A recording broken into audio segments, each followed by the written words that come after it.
Good evening, ladies and gentlemen. Today is Monday, January 4th, 2021, and welcome to the November meeting of the Milford Board of Aldermen.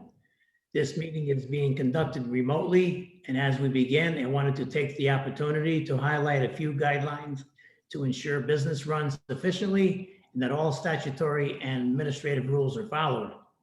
In accordance with the Freedom of Information Act and Governor Lamont's executive orders, this meeting is being recorded and will be made available on the City of Milford's website.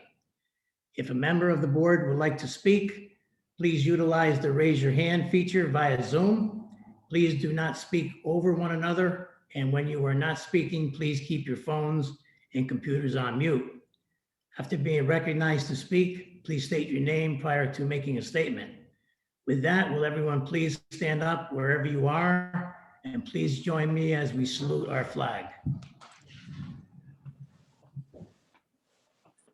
I pledge allegiance to the flag of the United States of America and to the republic for which it stands, one nation, under God, indivisible, with liberty and justice for all.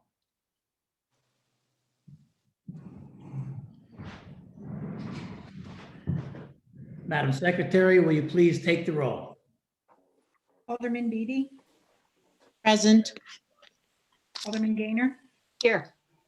Alderman Genatasio, Here. Alderman Golden. Alderman Golden would like to be excused, Madam Secretary.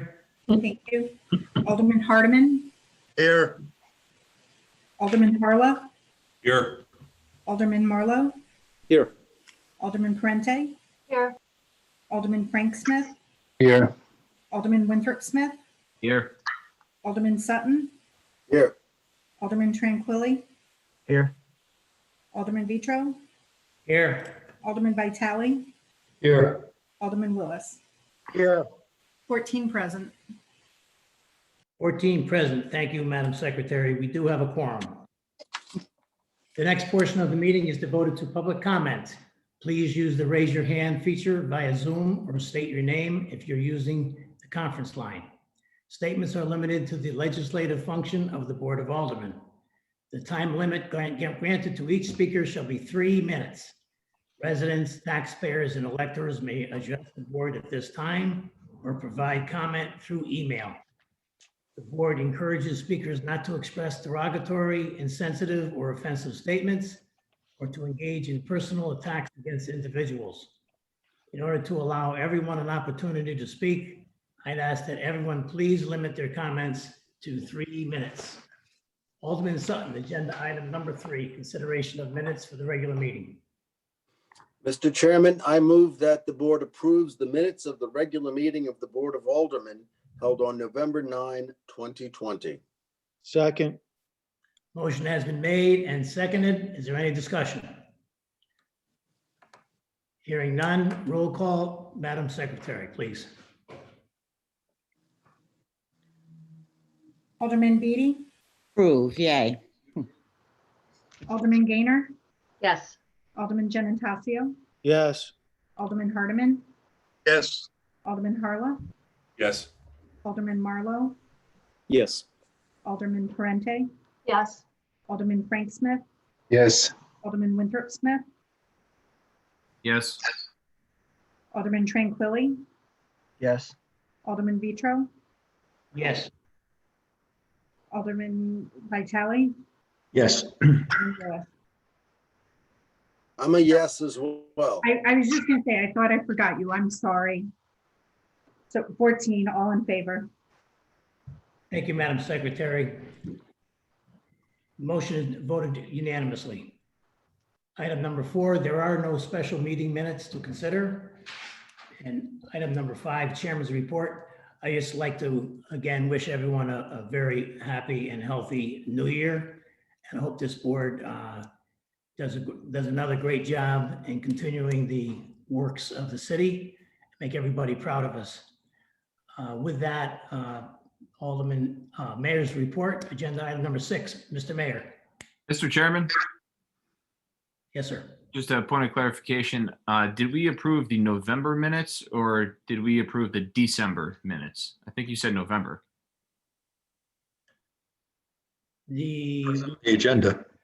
That's a good point, Win. The agenda reads November 9, 2020. it was supposed to read December. Was it December 9?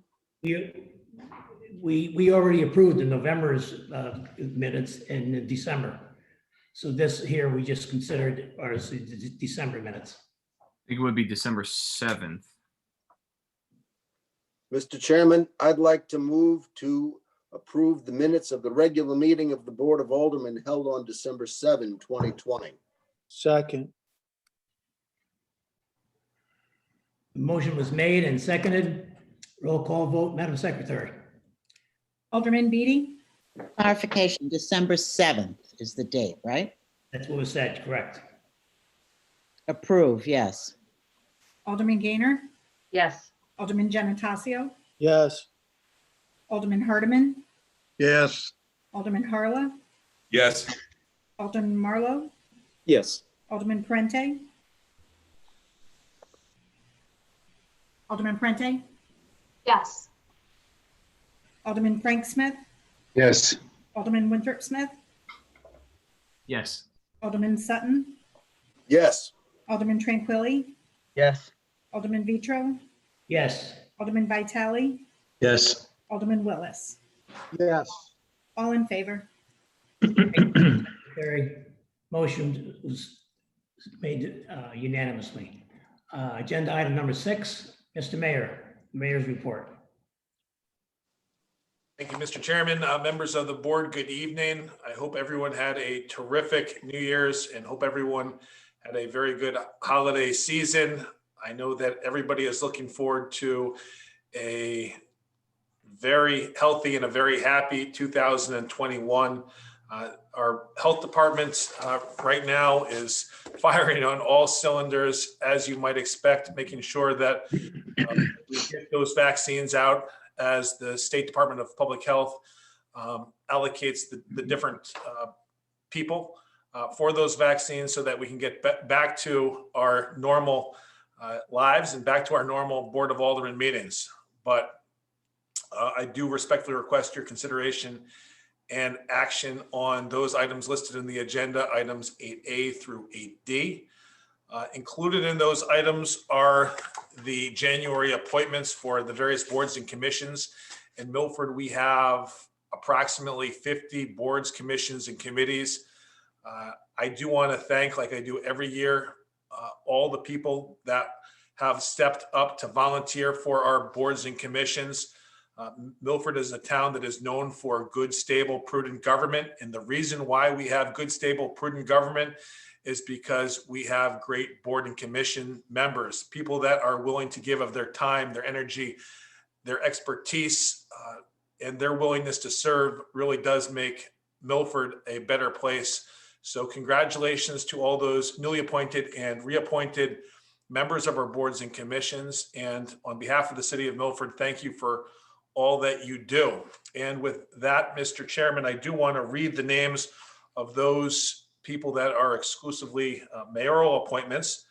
And I would ask that the people that are online right now, if each of those people could hold on just a little bit longer, a few minutes longer, we are going to virtually swear in all the board and commission members after all of the votes have been taken.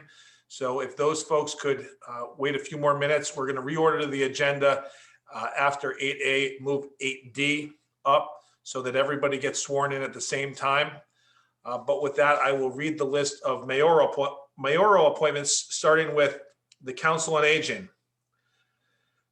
A 2-year term, Lillian Holmes, Gloria Lana, Philip Caparuso, and Linda Stevenson. On Human Services, Barbara Genovese. On Inland Wetlands Agency, Heather Donaldson Gladue. On Milford Redevelopment and Housing Partnership, Richard Bohr, Jr. On Veterans Graves Preservation Commission, Thomas Cody and Dave DeRubis, Sr. And Mr. Chairman, members of the board, I do have something special to announce. And I would also like to recognize, I believe she is on right now, our library director, Chris Angeli. As you know, approximately 4 years ago, the city of Milford appointed its first poet laureate. The poet laureate, it's a 4-year term, and it is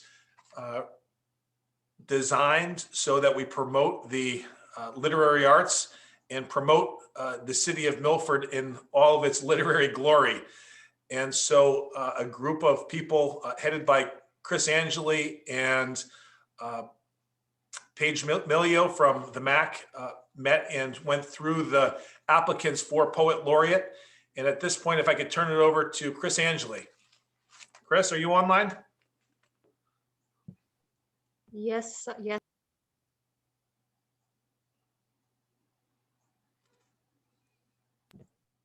There you go. Sorry about that. Yes, thank you very much, Mayor Blake. I'm very happy and excited to be introducing our next poet laureate. As the mayor stated, this is a fairly new position here in the city, and I just wanted to read what their duties are for you very briefly. It is an honorary 4-year position, and during the term, the poet laureate will act as an advocate for poetry, literature, and the arts, and contribute to the city of Milford's poetry and literary legacy through public readings and participation in civic events. I'm very honored and pleased to introduce our second poet laureate in the city of Milford. She is a Milford resident with a very long and extensive background in public education, currently working as a social studies gifted teacher in the Darien public school system. In addition to her educational background, she has a very large resume of community involvement. She is a member of the Milford Arts Council, the Milford Historical Society, a volunteer at Orange Avenue School.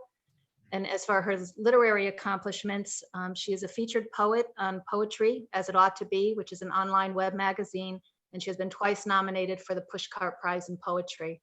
Her work is phenomenal. She was a unanimous choice by everybody on the committee as a selection, and I am very pleased to announce Joan Glass as our next poet laureate.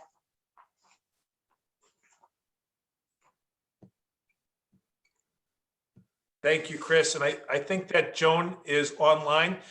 Joan, congratulations again. We look forward to working with you over the next 4-year term as you help promote Milford and promote poetry and the arts. Thank you. Thank you. I'm honored to be here. I'm so nervous, and it's so funny because I'm on Zoom all day long with students. But I'm just very honored. I'm really excited to be giving back to the community. I have 3 children in the public school system, and I just love the city. I absolutely love it.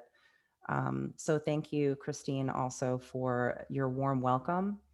And if you're interested, I have a quick poem that I can read. I'm sure that you have a very busy agenda, but it's under a page. So if that's okay with you. That would be great. Okay, great. I chose a poem called First Morning. And the reason I decided to read this poem is because I think at this point in the year, all of us are having fatigue when it comes to Zoom, when it comes to what's going on with the schools. I know for myself as a teacher, but also as a parent of 3 children in the public schools, I have so many mixed feelings about schools, so many schools being closed or being hybrid or being remote. It's just, it's a lot. It's a lot for the kids. It's a lot for the parents, families, and for teachers. I wrote this poem on the first day in September when my 8-year-old returned to school after having been at home since March. I actually shared it with the principal as well. I live right next to Orange Avenue School, so it kind of feels like a second home to me. And this was published in a print anthology called Shimmer Spring.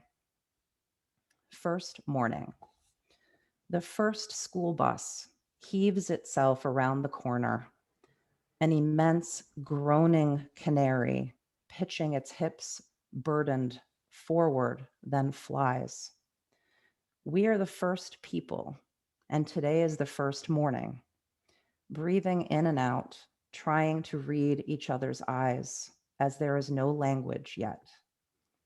Maybe this ordinary courtyard of white stones and flowers is where we start again. Maybe it is the brick pathway here that is familiar. Maybe it is every door opening and every schoolhouse welcoming us in, despite how screwed up the world can be. A teacher takes a child's hand and the child goes. Inside, maps wait to be opened. I promised it was short.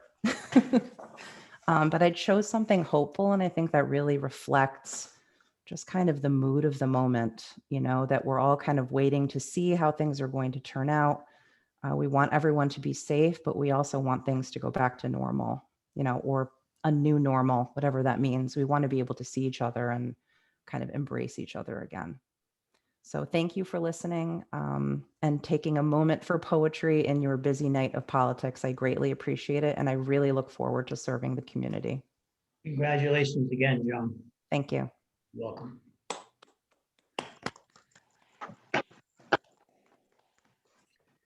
Well, thank you, Madam Poet Laureate. That was certainly a timely and beautiful poem. Look forward to serving with you over the next couple of years to, again, promote poetry in our community. And thank you to Chris Angeli and the selection committee. You did a great job. And with that, Mr. Chairman, if there's any questions that arise during the course of this meeting, please feel free to ask. I'm happy to answer those questions virtually. Thank you, Mr. Mayor. We'll open under agenda item number 7. There is no unfinished business. Moving on to agenda number 8, new business. Alderman Sutton, agenda item 8A. Thank you, Mr. Chairman. I move that the board approve the following mayor's appointments to the boards and commissions. Assessment Review, 3-year term expiring December 31, 2023. Henry Healy, 115 Bayshore Drive. Richard Lopresti, 118 Gulf Street, Unit 13. Sarah Libov, 75 Anchorage Drive. For alternates for that board, Sandra Cohen, 65 Beechwood Avenue, and Richard Vizzello, 85 Barton Road. For the Civil Service Commission, 3-year term expiring December 31, 2023, Twig Holland, 2 Gulfview Court. For the Board of Finance, 3-year term expiring December 31, 2023, Scott Moulton, 15 Myrtlewood Drive. For the Fire Commission, 3-year term expiring December 31, 2023, William Brennan, 51 Milford Point Road. Kevin McGrath, 24 Miles Street. For the Golf Course Commission, 3-year term expiring December 31, 2023, Benjamin Nash, 224 Woodruff Road. Marilyn Blake, 150 Forest Road, Unit 15. John O'Connell, 88 Bryan Hill Road. For the Harbor Management Commission, 5-year term expiring December 31, 2025, Nancy Berrien Bennett, 26 High Street. James Beard, 762 Wheelers Farms Road.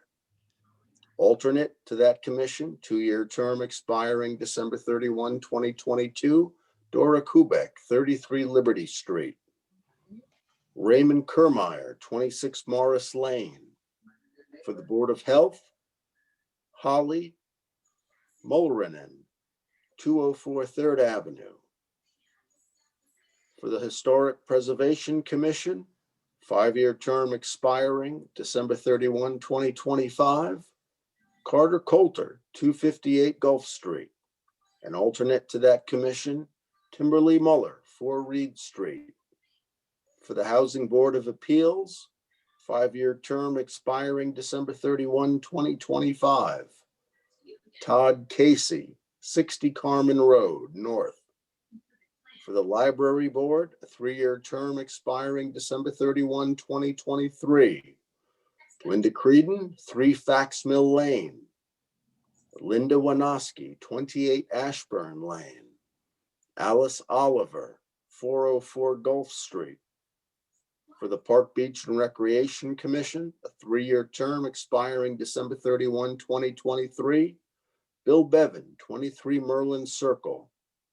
Felicia Sheshlinka, 60 Ocean Avenue. For the Police Commission, Samuel Bergamy Jr., 310 Tanglewood Circle. David Rubenstein, 100 Boston Post Road. For the Sewer Commission, a 3-year term expiring December 31, 2023. Edmund Q. Collier, 230 Gulf Street. For the Transit District Advisory Board, a 4-year term expiring December 31, 2022. Edward Beatty, 32 Elm Street. For the Tree Commission, a 3-year term expiring December 21, 2023. James Mullaney, 64 Wilcox Road. And Kelly Miller, 100 Viscount Drive, Apartment C4. So you have to, For the Veterans Ceremony and Parade Commission, a 3-year term expiring December 31, 2023. John Jansen, 22 Russell Road. For the Zoning Board of Appeals, a 5-year term expiring December 31, 2025. Chris Wolf, 243 3rd Avenue. And as an alternate to that commission, a 3-year term expiring December 31, 2023. Michael Casey, 31 Riverside Drive. Second. The motion has been made and seconded. Is there any discussion? Hearing none, roll call vote, Madam Secretary. Alderman Beatty, approve, yes. Alderman Gainer, Yes. Alderman Genatasio, Yes. Alderman Hardiman, Yes. Alderman Harla, Yes. Alderman Marlowe, Yes. Alderman Parente, Yes. Alderman Frank Smith, Yes. Alderman Winthrop Smith, Yes. Alderman Sutton, Yes. Alderman Tranquilli, Yes. Alderman Vitro, Yes. Alderman Vitale, Yes. Alderman Willis. Yes. All in favor. Thank you, Madam Secretary. Motion passes unanimously. At this time, will all our newly confirmed board and commission members raise their hands to be sworn in by our city clerk? Mr. Chairman, Mr. Chairman, there is Yes, one more Chairman. group under 8D. If we could reorder the agenda and vote on that as a block. And at that point, all of the board and commission members will be voted upon, and the city clerk will have the opportunity to swear everybody in mass. Okay, Mr. Mayor, so we'll reorder the agenda at that time. So that Mr. all- Chairman, This time. we're in at the same time. Alderman Sutton. Motion to reorder the agenda. Second. Motion is made and seconded to reorder the agenda. All in favor? Aye. Aye. Aye. Aye. Do you have to have a roll call? Roll call vote, Madam Secretary. Alderman Beatty, Approve, yes. Alderman Gainer, Yes. Alderman Genatasio, Yes. Alderman Hardiman, Yes. Alderman Harla, Yes. Alderman Marlowe, Yes. Alderman Parente, Yes. Alderman Frank Smith, Yes. Alderman Winthrop Smith, Yes. Alderman Sutton, yes. Alderman Tranquilli, Yes. Alderman Vitro, Yes. Alderman Vitale, Yes. Alderman Willis. Yes. All in favor. Thank you, Madam Secretary. Motion passes unanimously. Alderman Sutton, agenda item number 8D. Thank you, Mr. Chairman. I move that the board approve the following appointments. First, to the Animal Shelter Commission, Catherine Kamen, 76 Whitney Avenue. To the Economic Development Commission, Michael J. Crowley, 40 Anchorage Drive. Jessica Stram, 55 Beach Shore Drive. Annie Chaguzabanian, 23 Peck Street. And Emily Lou Sabello, 26 Broad Street. To the Flood and Erosion Control Board, Thomas Bach, 24 Broadway. To the Historic District Commission, Arthur W. Stowe, 36 Fresh Meadow Lane. For the Historic District south of the Green, Mark Mueller, 4 Reed Street. And the alternate to that board, Christopher Bishop, 116 Fifth Avenue. To the Milford Department of Human Services, Jessica DeYoung, 74 Oriole Lane. And the Reverend Carl Deutzman, 6 Hickory Lane. For the Inland Wetlands Agency, Brendan Magnan, 153 Rogers Avenue. David D. Flumeri, 3 Hillcrest Avenue. For MGAT, the Milford Government Access Television Committee, Kara Flannery, 41 North Street. Tad Weinstein, 330 Merwin Avenue, B2. And Jessica DeYoung, 74 Oriole Lane. For the Pension and Retirement Board, Christopher McKenna, 24 Rose Street. Matthew Chaco, 93 Ruth Ann Terrace. Christian McInnes, 60 Point Lookout. And William Farrell, 27 Bayberry Lane. Second.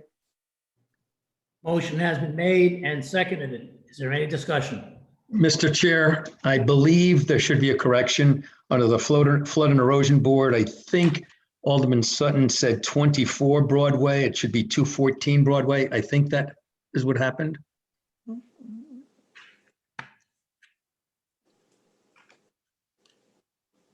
Yes, 214 Broadway. You are correct, Alderman Right. Vitale. Thank you.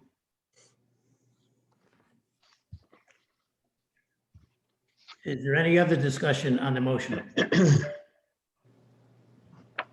Hearing none, roll call vote. Madam Secretary, please. Alderman Beatty, Approve, yes. Alderman Gaynor, Yes. Alderman Gennatasio, Yes.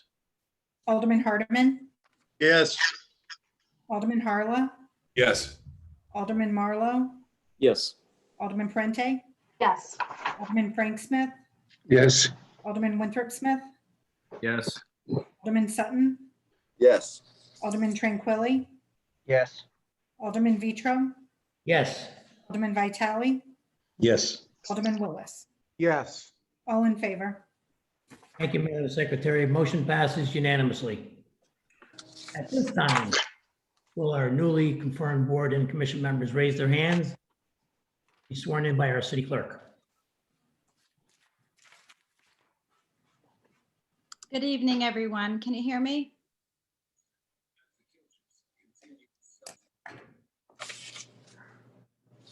Yes, Karen. Okay, thank you.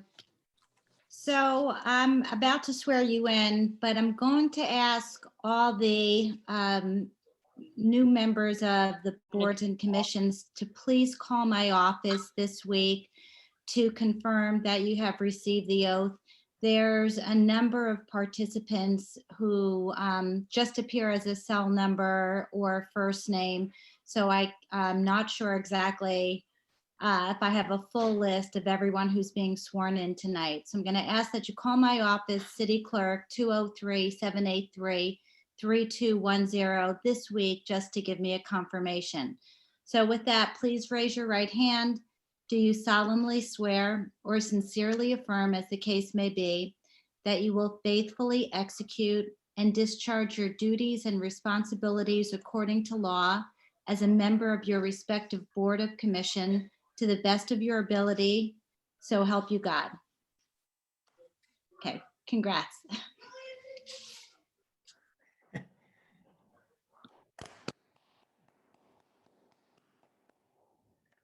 Thank you, Karen. Next item on the agenda is 8C, Alderman Sutton. Agenda item number 8B. Thank you, Mr. Chairman. I move that the board approves the requested attached City of Milford Community Rating System, CRS, PPI program for public information and to authorize the mayor, open space manager, floodplain administrator, and inland wetlands agent to take all steps necessary, including signing all documents to effectuate said program. Second. Motion. Motion has been made and seconded. Is there any discussion? Alderman Frank Smith. Thank you, Mr. Chairman. I know we've had the PPI item before our board in the past, but if you would, Mr. Mayor, through you, Mr. Chairman, Mr. Mayor, could you just give us a little overview on exactly what the public information program is, what it entails, and who the reporting is intended for, please? Certainly. Through you, Mr. Chairman, the National Flood Insurance Program National Flood Insurance Program is adopted by all 169 communities in Connecticut and most of the towns and cities across the United States. It allows those communities to get flood insurance. Milford, it's more pressing than other communities because we have the longest coastline in Connecticut. It's critical, especially after big storm events, like Storm Sandy, Storm Irene, to make sure that our community is eligible for the NFIP program. However, in addition to that, there is a program called the Community Rating Systems Program, CRS, that only a small handful of towns and cities in Connecticut participate in. Last time I checked, there was, I think, 5 different communities that participate in the program, but it does allow those communities that participate to pass on a relatively significant benefit to those people that have flood insurance, a big discount on their flood insurance. And most people that live in the shoreline, several thousand in Connecticut, I'm sorry, several thousand in Milford, are required through their mortgage company to have a flood insurance policy. So this passes on that discount. However, the town that participates in the CRS program is required to document and adopt a whole host of local policies that they then enumerate into an annual plan that your board reviews. And that's part of the eligibility to participate in the CRS program. The board has to approve the plan.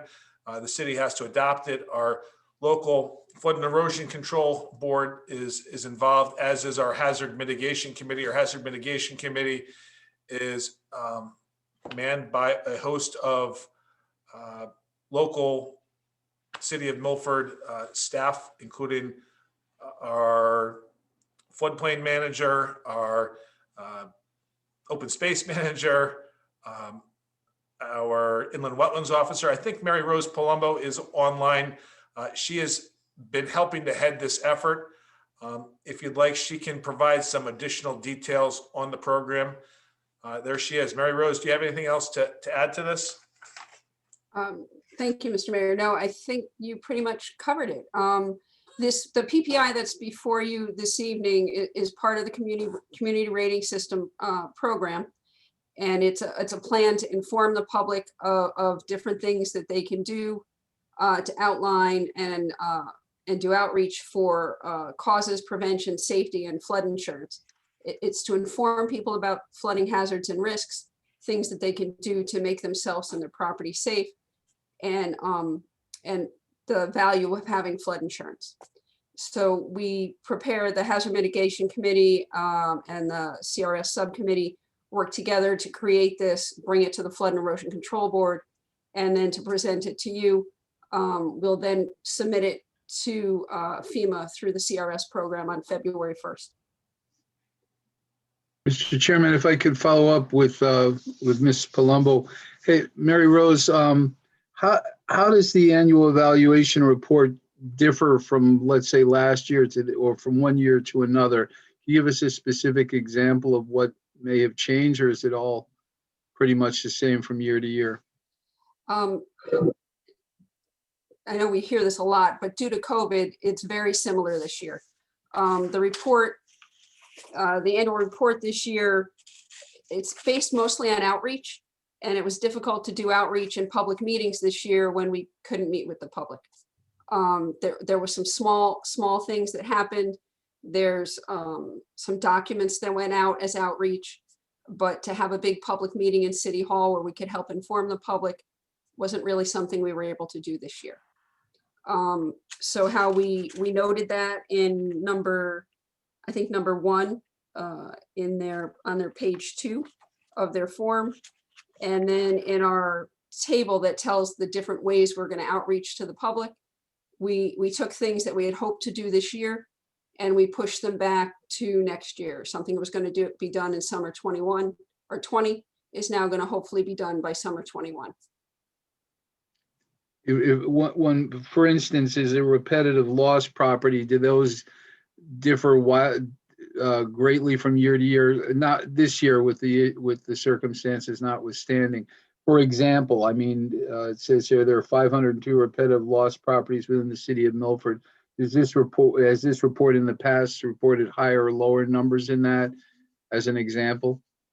That number is fairly stable. That would only change. A repetitive loss property is a property that's had more than $1,000 worth of damage or claims on their insurance more than twice. So they, if we don't, blessedly, we didn't have a big flood event, so we've added no one to the list. The committee is working to help people who have elevated their homes and gotten themselves out of harm's way. We're working to bring them off the list, and hopefully that'll be reflected in next year's numbers. Thank you, Mary Rose. Thank you, Mr. Chairman. Thank you, Mr. Mayor. Is there any more discussion on the motion? Alderman Marlowe. Through you, Mr. Chairman, to Mary Rose. Hi, Mary Rose.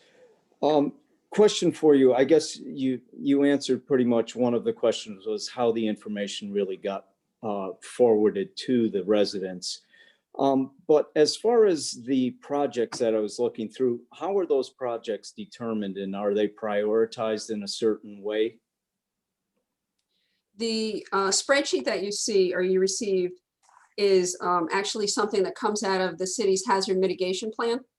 Okay. And it's given to the federal government every 5 years when that is done. And then it's also given into the CRS program annually. So we've been updating it twice a year in the summer and in the winter. These projects are projects that the city's prioritized in various ways using a rubric that we came to when we joined the South Central Regional Council of Governments multi-jurisdictional plan.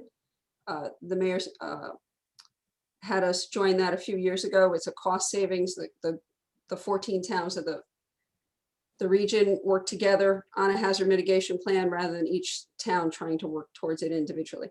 So in forming that plan, we had to create a list and a prioritize of what the city was going to try to work on for resiliency and to help bring people out of flood issues and harm's way and different hazards. And so this list was worked on and reviewed. A number of these projects you see are in process, things that we're doing and have done. Other items that are on the list are things that we hope to be able to do in the future. Having them on this list makes it a little bit easier when federal funds become available to show that we've been planning, we've reviewed it, we'd like to do this, they've got funds available. It's you get more points when you're granting for that. Sure. Thank you, Mr. Chairman. Again, through you to Mary Rose. Mary Rose, when I was looking at the CRS program a little bit, I see that there's different levels, I guess, that you can be involved in as a community. What level are we at, and are we striving to go higher, or are we pretty comfortable where we're at? The program actually works you want to have a lower number, actually. Okay. Currently, Milford's at a 9. We believe we're in the process of amassing more points to come down and get a lower number. And the lower your number, you get percentages, better discount on flood insurance for your citizens. Okay. Thank you, Mr. Chairman. Thank you, Mary Rose. Alderman Giannatasio. Thank you, Mr. Chairman. Good evening and happy new year to all the members of the board. Through you to Mary Rose Palumbo. Good evening, Mary Rose. Thank you for taking our questions this evening. My question is specific to the projects. I see that the majority of them have a high priority. And I'm wondering the implementation schedule, the dates, if these specific projects, if there's an unavailability for funding or a grant, these dates, are we held to these dates to complete these projects, or are these scheduled dates for completion or implementation? Can they vary? Will they change? The scheduled dates are dates that we'd hope to fit it in. Again, it's all based on when funds are available, whether granting's available or what works in the city's budget. Obviously, these come through you for your decision on what we'd like to be able to apportion our funds to.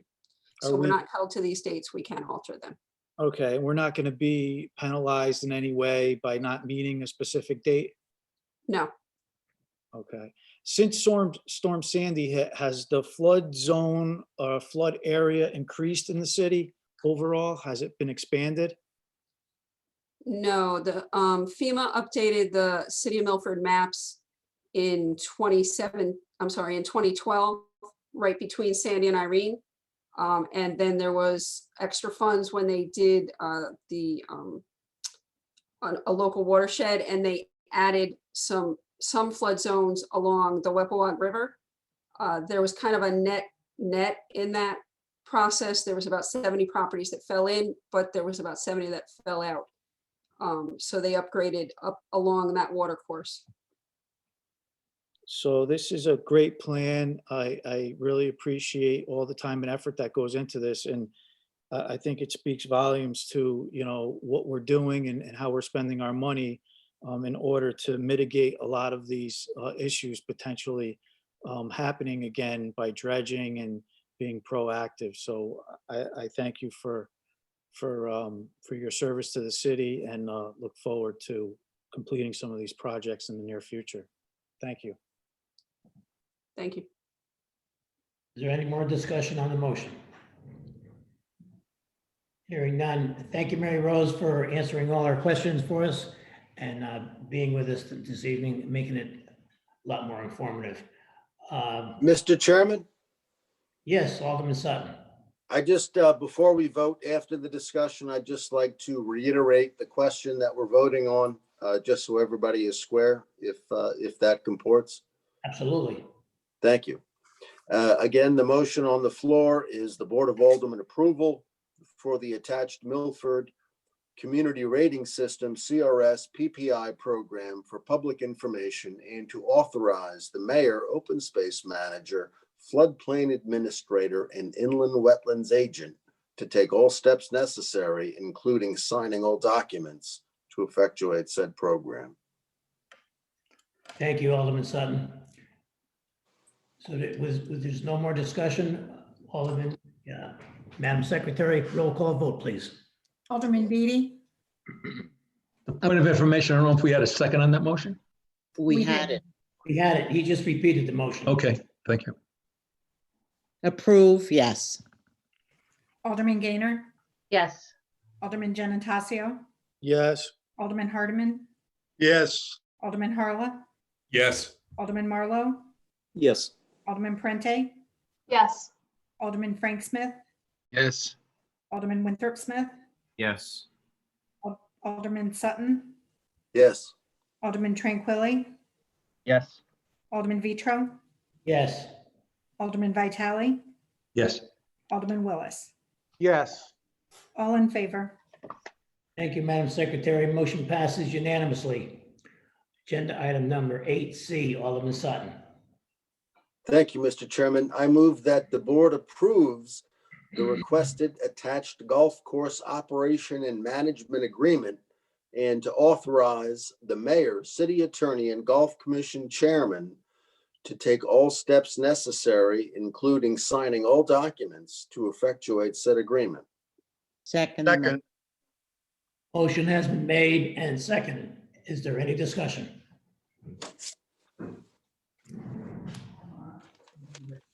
Alderman Vitale. Good evening, and thank you, Mr. Chair, through you, either to the mayor or somebody on the golf commission that is obviously here. Before we approve this new contract, I was just, I'm just concerned about being the liaison, one of the liaisons to the golf commission. I find it very unsatisfying to the point where we have raised the fees, the greens fees for the 2021 year. I just feel as though during these trying times with the epidemic and the pandemic and what's going on, I kind of think we should keep the fees to where they are. I think we want to encourage recreation. I want, all those populations that whether adults, senior or juniors, those members of those populations, we don't want to discourage in any way their play of maybe once or several times a week. And I don't know if it's this board's purview, but to recommend to whether it be to the golf commission that we revert back to last year's greens fees. And I don't know if that's what we can do. Maybe the mayor can kind of put enlightenment on that issue, whether we can change and make decisions on the greens fees. Good evening, Mr. Chairman, through you to Alderman Vitale. You could put that in the form of an amendment to this, that you would like the fees to be the same as they were in 2020, 2021. My only recommendation, or 2019, 2020, my only recommendation would be that you first hear the process that the Golf Commission underwent in order to accomplish this RFQ and select the best candidate, and their feedback. I know I see Bill Healy is on the screen right now. I just asked, and I know that you're on the Golf Commission liaison, Alderman Vitale, but if Bill Healy could give us an overview of why there is a proposed dollar increase for the greens fees. I know that this last year was a very, very busy year, not just for our golf course, but ones across the nation. I've heard that there was more golf played over the course of the last year than any other year on record, just because it's a great sport to social distance. I don't know if that means in the future the swell in golf course use is going to stay up, but I do know that there's a lot more golfers than there ever have been, at least by rounds played over the course of the last year. So with that, Commissioner Healy, do you have any feedback for us that we should consider? Thank you, Mr. Mayor. What the Golf Commission took into account was the previous operator had froze the rates for the previous 2 years of 2019 and 2020. And then the negotiations with the new operator, they agreed to freeze the rates, the increase in the rates for 21 and 22. So in essence, over the 4 years, the rates have gone up a quarter a year, if you want to look at it that way. The new operator also is doing it on a sliding scale. So the number of rounds on the golf course or that are played at the course, the more rounds that are played, the more income the city gets. Less rounds, obviously, the numbers go down. We went out to a RFQ, and this operator was the only one who responded. We had a couple others that make inquiries, but they weren't interested. They were more interested in 18-hole courses, or they weren't very local to operate it. Some of them were just willing to do the course maintenance and not be the financial operator, and vice versa. So this was the only operator that that came down to that met all our qualifications to run the course. It's going to be run very similar to the previous operator, but there's going to be some enhancements and some improvements to the operation of the course. This new operator is more businesslike, and there's some potential, some additional income from the city As far as the rounds, the cost of the rounds going up, the new operator has a increase in cost, startup cost for the first 2 years. And again, he has agreed to freeze the rates for a 2-year period, similar to where they were frozen the previous 2-year period for the previous operator.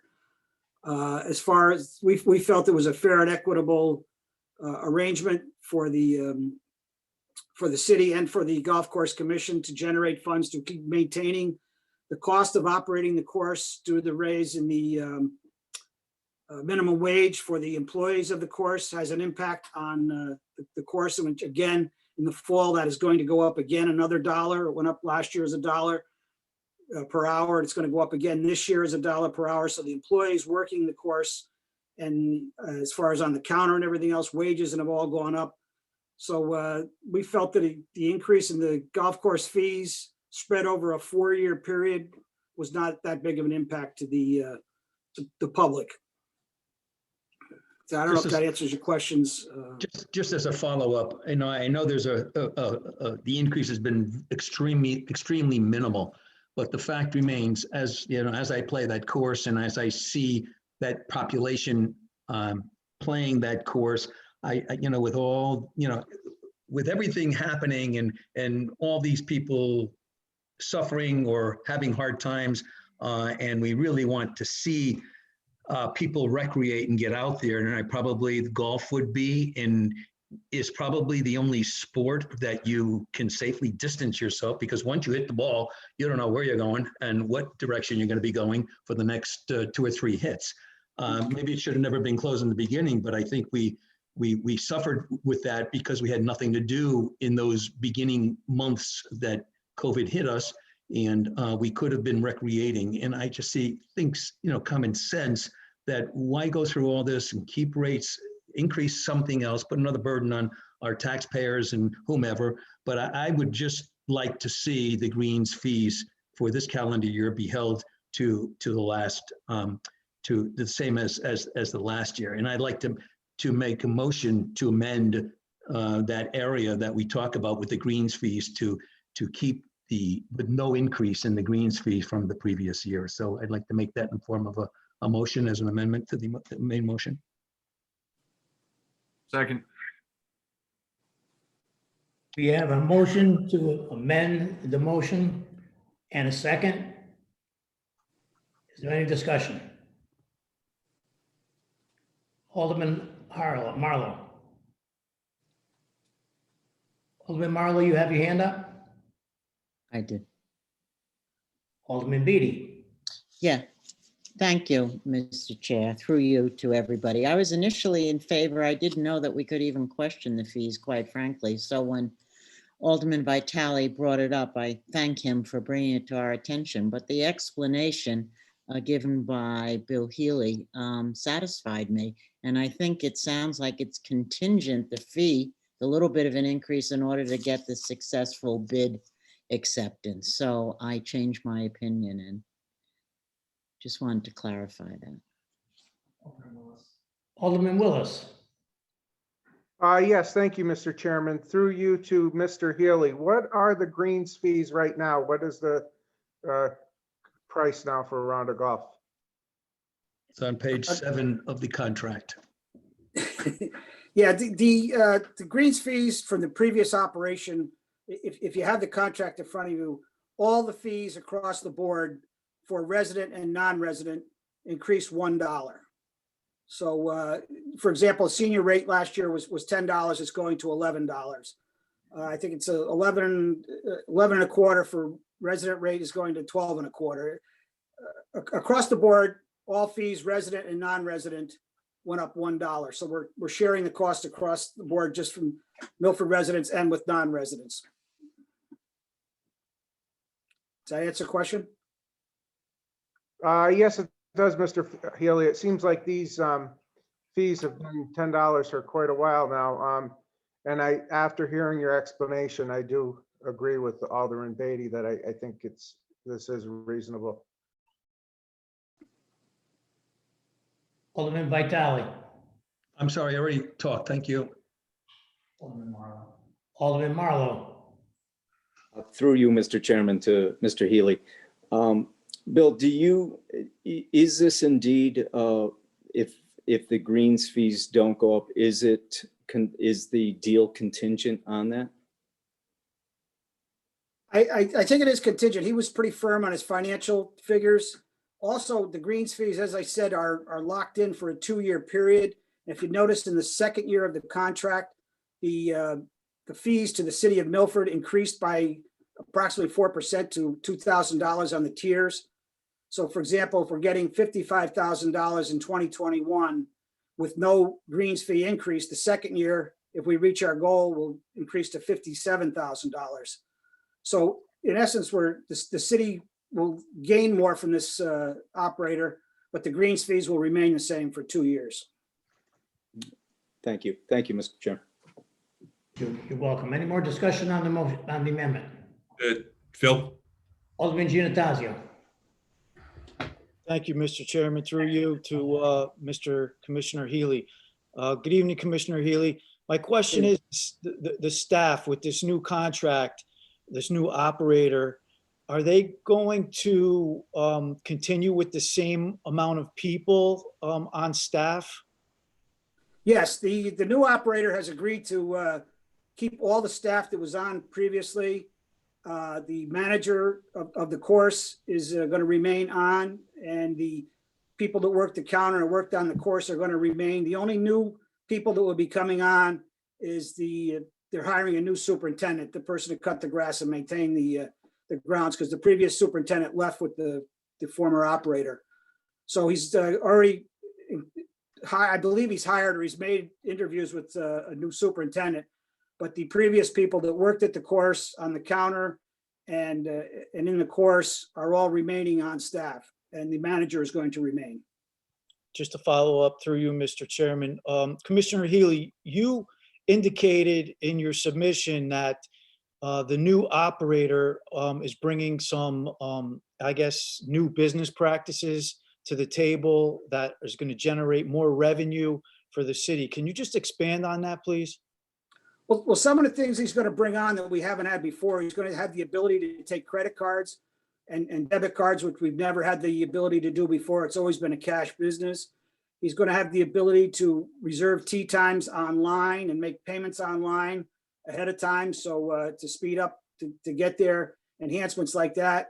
He's looking at possibly during the off season when the building is closed, during the months of January, February, potentially bringing in a simulator to use in the meeting room there to generate income. We've increased the income in that meeting room there. The city used, or the commission used to get 15% of the revenues. We've now increased that to 25% of the revenues will come to the commission for use of that room. So for example, if he puts a golf simulator in there, we will get 25% of the income from that. That previously we only were getting 15%. So we put some additional incentives and perks in there, and his incentive is he's going to try to utilize the course more often. He's told us that if he gets a nice day in January or February on a weekend, he may even open the course up for limited play. So we're anticipating more use of the facilities in the building. We told him if he's going to use it during the off season, it's between him and the superintendent to maintain. He can't damage the course or anything, or if they do, they must maintain and repair the course. Thank you, Commissioner Healy. Thank you, Mr. Chairman. Alderman Harlan. Thank you. Through you, Mr. Chairman, to Mr. Healy or to anyone else on the board. I'm not a golfer, so I don't know the answer to this. Just in comparison from the golfers' fees, what do typical municipal and or private courses charge for a round of 9 holes in the area? It depends on the course. In Milford, the golf course, any fees that are generated by the course stay with the course. Many other towns that have municipal courses are supplemented by city employees or run by the city and everything else. We are an enterprise fund, so any of the fees that are generated, we keep to put back into the course. We also generate fees to go to the city open space. Again, other courses, for example, the Stratford course, the 9-hole course of Stratford is run by the town and its town employees, where the course in Milford is a private operator, run by the private operator, and it's no cost to the city. As far as Sorry. 18, I'm sorry, through you, Mr. Chairman. Bill, I was referring to the course fees. What is a typical course like Stratford? Great example, and/or Grassy Hill or Orange Hills. What do they typically charge for a round of 9 holes? they typically charge a little bit more because their course is a longer course. Ours is only a par 32. So a course like if you go to Grassy Hill, Orange Hills, or someplace like that, they're going to charge more for 9 holes. And most of those courses are longer. So you would have to also rent a cart. So the fees are increased there. Stratford, I've played in Stratford for a non-resident. I've gone over there and I've paid more for a non-resident in Stratford than a non-resident pays in Milford. We have many people from out of town coming to Milford because our fees are reasonable and probably in line or even maybe a little less than some of the other courses in the area. Okay, thank you. And I think to support your point, to support the price, I think just the fact that you mentioned online reservations, online payment, as well as the acceptance of credit cards now at the golf course is a tremendous value add for any golfer that's pressed on time or recognizes the efficiencies in those couple of improvements. So I more than welcome this new contract as well as the new rate increases. Thank you very much. Any more discussion on the amendment? Alderman Vitale. Thank you, Mr. Chair, through you. I just want to thank you, Bill, for all the work that you've done and the commission has done in putting the contract together, whomever was involved with it. But again, it's such a difficult answer or question to answer whether we as a 3-hole or par 3 course is equivalent to Grassy Hill or whatever. You wouldn't want to walk the 9 hole at Grassy Hill. And we can walk the whole 9 holes at the Orchards because of the distance. And everybody has that piece that goes along with that course. You have to, whether you have to use a cart or not. But I just think it's a goodwill gesture to our residents and to the people who are playing golf. I see it on a weekly basis. I play in the league, and to what the challenges that we've had this year, what is it to extend a little gesture to our citizens and saying, hey, it's going to cost you less, so hopefully you'll play more. It's just common sense. It's just common sense. We're raising everything, and I don't know where everything is going to go anyway with all the taxes and all the money that we're spending anyway. So taxes and everything is going to start increasing. We're going to see the burden on us pretty soon. So I just feel as though that we should just extend ourselves for another year anyway with the greens fees as was in the 1920 season. So that, as a goodwill gesture. So that's all I'm saying. So thank you. Any more discussion on the amendment? Hearing none, roll call vote, Madam Secretary, please. Alderman Beatty, Approve, yes. Can we, Yeah. Chairperson clarified that we repeat it when there's discussion between the motion being read and the vote. This is the amendment, Alderman Beatty. This is the Amendment, Alderman. amendment to the motion, right? Right, okay, so so no, That's what we're voting on, the amendment. no, Alderman Gaynor, No. Alderman Genatasio, Yes. Alderman Hardiman, No. Alderman Harla, No. Alderman Marlowe, No. Alderman Parente, No. Alderman Frank Smith, No. Alderman Winthrop Smith, Yes. Alderman Sutton, No. Alderman Tranquilli, No. Alderman Vitro, No. Alderman Vitale, Yes. Alderman Willis. No. 11 noes, 3 yeses. 11 noes, 3 yeses, the amendment fails.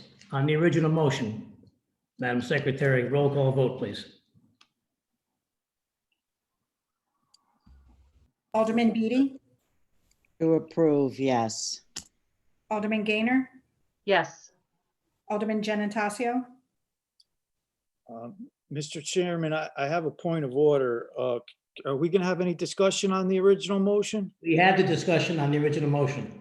I thought, After the discussion was completely over, Alderman Vitale made an amendment.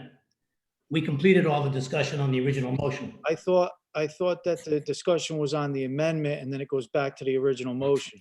Now, this discussion was on the original motion. All the discussion ended and Alderman Vitale brought an amendment to the board. I do have a question on the operator agreement itself, specifically on maintenance 4A. I'd like to ask Commissioner Healy about the maintenance. Alderman Giannattasio, you are out of order. We are on the main motion voting right now. But I don't believe that we discussed the main motion. We just had discussion on the amendment. We discussed the main motion in depth. We had Commissioner Healy answer all the questions regarding all the questions that the Alderman had. And we moved on to the Vitale's amendment. On the amendment, but I have a question on the main motion about the contract itself. I'd like to maybe even ask Attorney Bertram if he's available before I vote. Chairman, I do think that Attorney Bertram is on the line. I see his icon, and I do know that Mr. Healy is available too. I'm here. Through you, Mr. Chairman, to Attorney Bertram. Good evening, City Attorney Bertram. On the maintenance portion of the contract on page 4, under 4.02, letter A, that $150, can you just give us a little background on that? And the reason why I'm asking the question, Attorney Bertram, is I know that the mayor, I recall the mayor the last time under our last contract with the previous operator, he mentioned the fact that if there was any extras, such as power washing the outside of the clubhouse, there was an additional charge for that. And I think at the time he mentioned it was a $300 charge, which created a moot point. So I just wanted to clarify what this 4A actually represents in this contract. I may defer to Mr. Healy on that one. This is a historical document, just in terms of the day-to-day maintenance. So that question may best be answered by him. I will tell you that this contract as it stands is a fluid contract, obviously not signed pending approval from your board. And I know that just before the new year, the counsel for the prospective operating company reached out to me to discuss the agreement. And I said, well, I'll get back to you, assuming that the Board of Aldermen approve your retention to iron out these details. But maybe Mr. Healy can talk a little bit about the historical approach to maintenance, because that language is historic from the prior agreement with the prior operator. Attorney Bertram, just to follow up, is there anything in this agreement that has been revised or changed? Or is it all exactly the same as the previous contract? Is there any? Well, I know that Mr. Chair, through you to Alderman Giannattasio, there were several changes proposed by the operator, which I think was the subject of the proposed amendment in terms of greens fees. I know on 6.03 D, which the prospective operator hasn't seen, in terms of I'm going to propose a termination for convenience provision. If you see 6.02 D is in dog, is new language, I believe.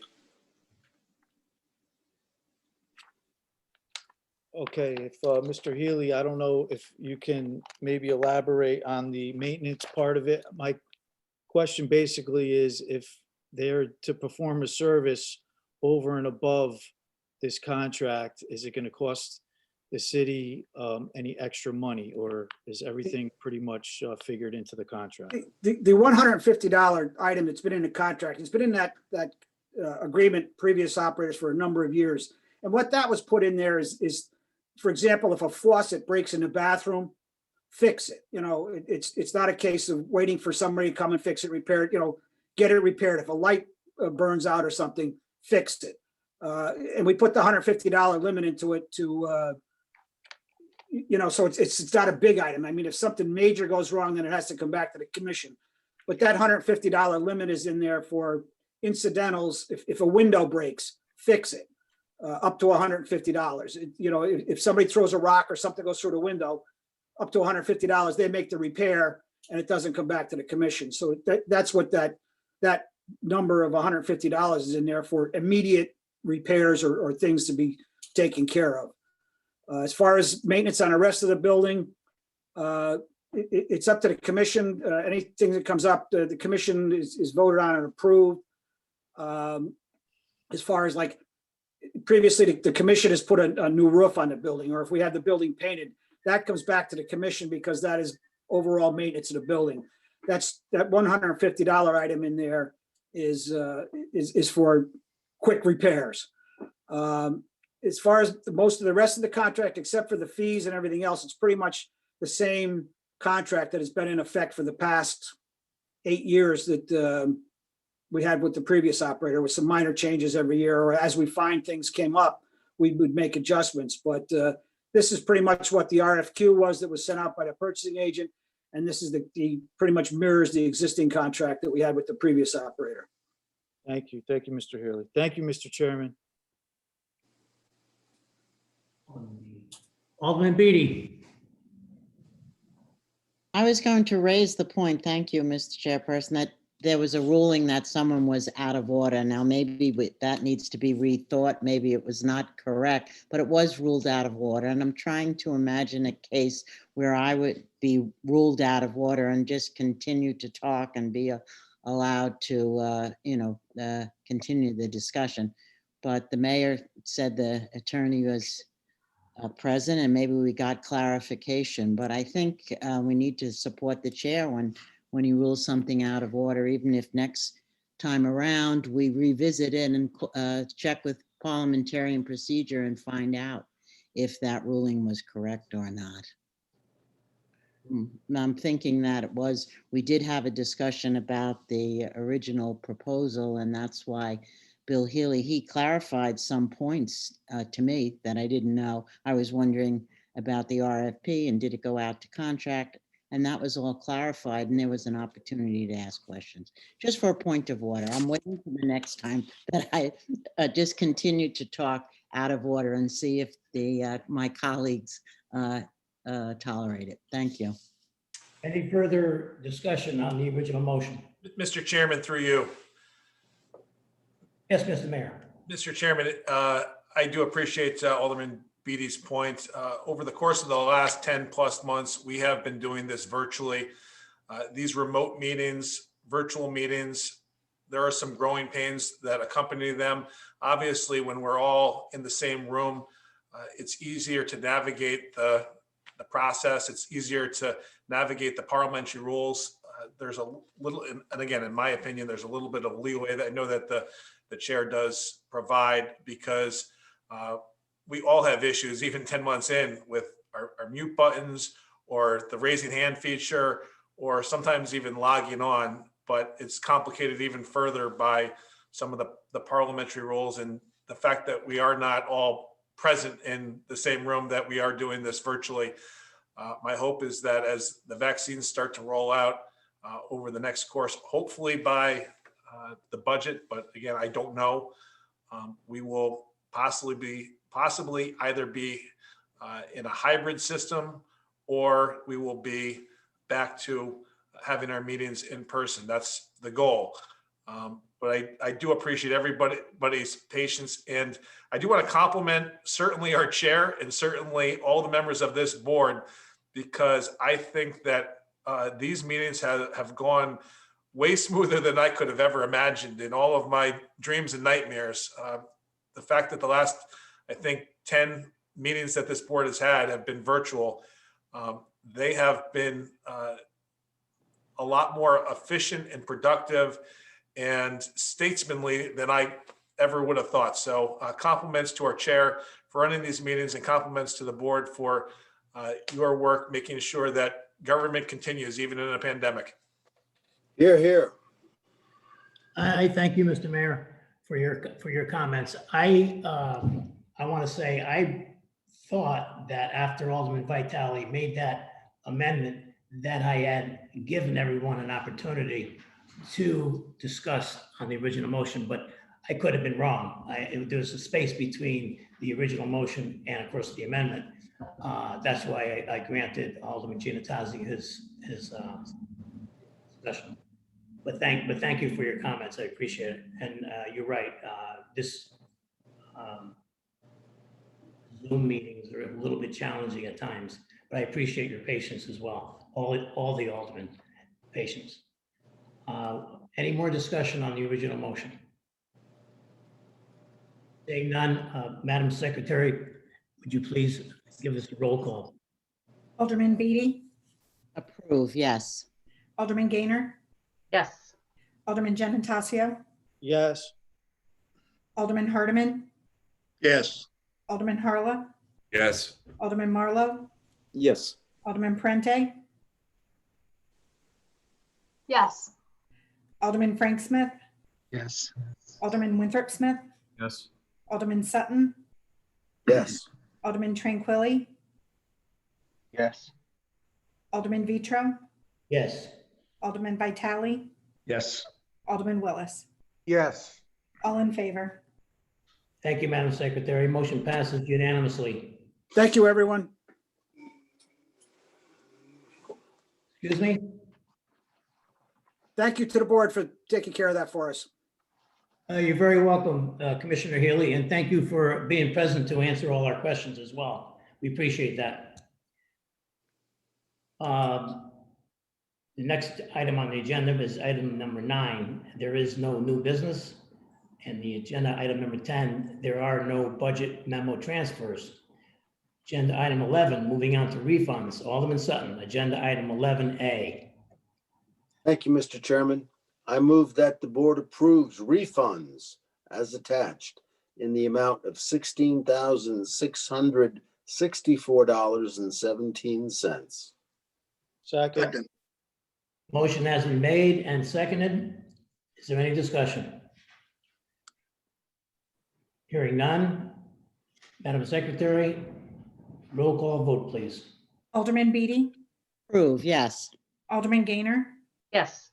Alderman Giannattasio, Yes. Alderman Hardiman, Yes.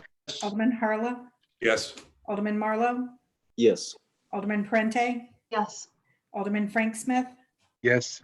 Alderman Winthrop Smith, Yes. Alderman Sutton, Yes. Alderman Tranquilli, Yes. Alderman Vitro, Yes.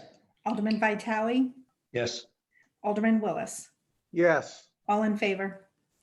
Thank you, Madam Secretary. Motion passes unanimously.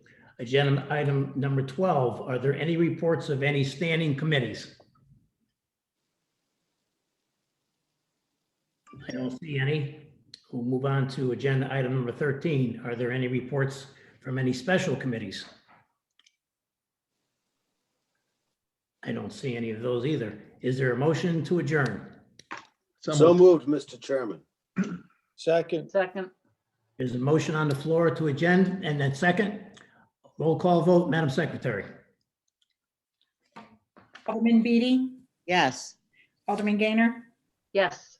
Alderman Giannattasio, Yes. Alderman Hardiman, Yes. Alderman Harla, Yes. Alderman Marlowe, Yes. Alderman Prente, Yes.